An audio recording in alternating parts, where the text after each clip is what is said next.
My daughter asked me a question this morning, just about as she was going into school. She asked me why, when people found out that she wasn't rich, that they stopped talking to her. I've spoke about how she actually goes to a private school before, and that they are actually helping to pay for her education because I don't have a job. I'm on universal credit, and a lot of people just think that we're bums and we do nothing. But that's another story, and we're going to that at another time. Today, I just want to talk about the difference between how she is and how the kids with lots of money are, and just how things present in the world differently. So today's title is Rich in Time. Why I'd rather be present than wealthy. You know, I was thinking the other day,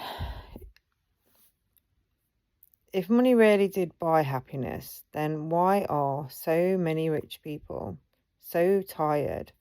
Tired in their eyes, tired in their spirit? Because I see it. I see a lot of the girls at the school and none of them ever look happy. I see, the nice cars, the perfectly pressed uniforms, the manicured lawns. This is around the private school. They literally have stripes in and it's kept beautiful. But I also see the kids who wait by the school gates just a little too long. The ones who get picked up by someone who isn't mum or dad because mum and dad are working late again. And it makes me think about my daughter. We're not rich, not in the financial sense anyway. There are weeks where the bills come first and everything else waits. But when she calls out, "Mum, can you come?" I'm there. No hesitation, no scheduling, just there. That's the kind of wealth no one talks about. Time, present, the gift of being available. So I watched the way she carries herself at school.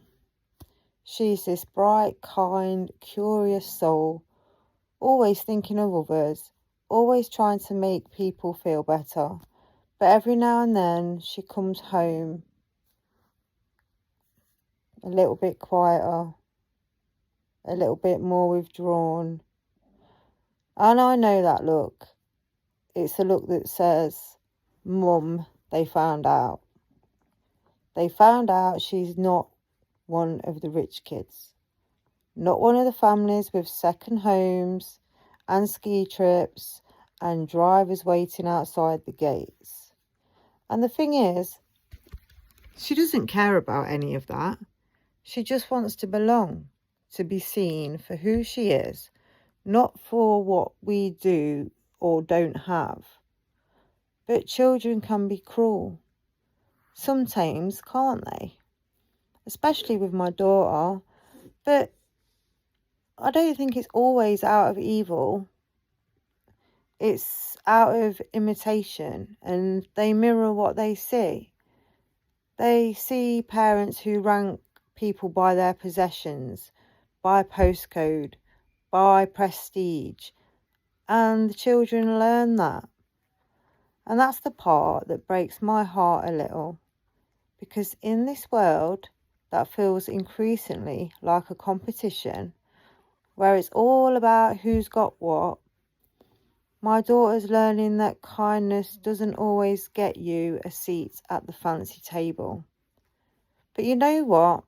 I tell her every time, you don't need that table.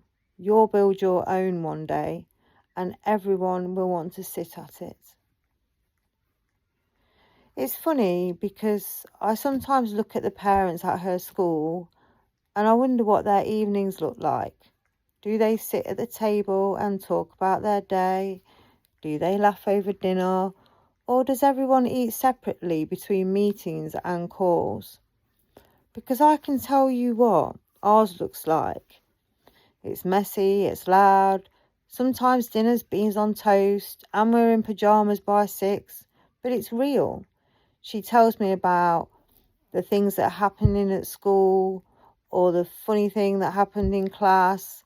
It's not always funny, but you know, mostly it's like when whatever's happened, she tells me about it. And I just listen. Not half listen, really listen. And that's what she'll remember, I hope. Not what I could buy her, but that I showed up every time. You see, when people chase money, what they're often really chasing is freedom. Freedom to choose, to rest, to live life on their own terms. But somewhere along the way, they forget time is the currency of freedom. And when you sell all your time to make more money, you end up with a bank full of numbers and a heart that's running on empty. I'd rather be poor and peaceful than rich and restless. I'd rather have a small, happy life full of big love than a big, shiny life that feels hollow. There's a story I'll never forget. A mum I once knew, beautiful house, 2 cars, everything you could imagine, told me one day that her son barely spoke to her. She said, I gave him everything he could ever want. And I thought, did you though? Because what children want isn't stuff. It's eye contact, it's warmth. It's a parent who says, tell me more. It's being picked up when they fall. It's knowing that love doesn't depend on achievement or image. That's the kind of wealth that builds character. That's the kind of inheritance that never loses value.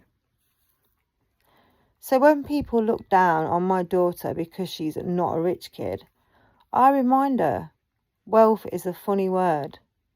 Because the richest people I've ever met were often the busiest and the loneliest.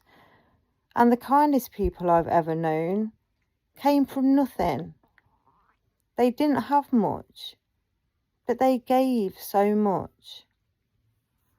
I tell her, be kind, be respectful, be humble. Those are your riches. And maybe, just maybe, if enough of us raise children like that, this dog-eat-dog world will remember what it means to be human again.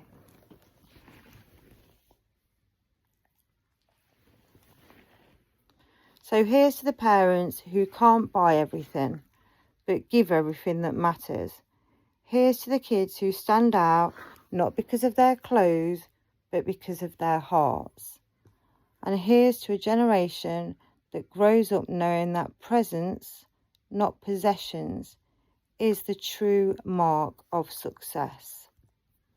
Because at the end of it all, when the noise quiets down and the lights go out, it won't be the house or the car you miss. It'll be the moments that you showed up for. And I don't know about you, but that's the kind of rich I want to be.